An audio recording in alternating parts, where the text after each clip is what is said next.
Vous savez ce qui est en train de se passer sur ce tableau et qui est cette jeune fille qui va tout droit vers son exécution. Il s'agit de Lady Jane Grey, aussi appelée la Reine des 9 jours. C'est le plus petit règne en Angleterre et elle avait 17 ans lorsque elle a été exécutée. Alors pour comprendre, il faut faire un petit peu de généalogie des Tudors. Nous sommes en 1453 et ce jeune garçon, c'était le roi Édouard et il vient de mourir.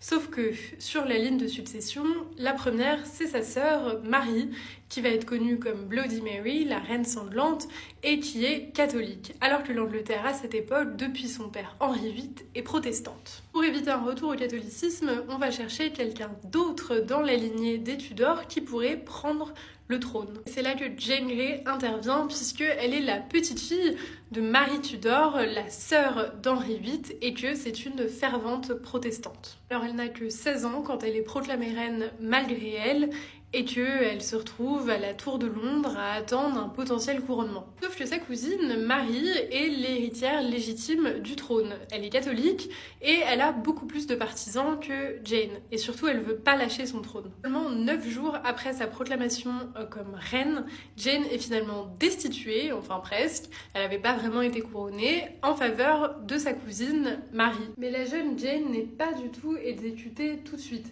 Quand Marie monte sur le trône, elle est juste emprisonnée et on attend une circonstance plus ou moins positive ou aggravante pour décider de son sort. Malheureusement, c'est bien une situation aggravante qui va se présenter puisque le père de Jane et d'autres proches qui revendiquent la cause protestante vont fomenter des rébellions et elle va se retrouver punie à leur place.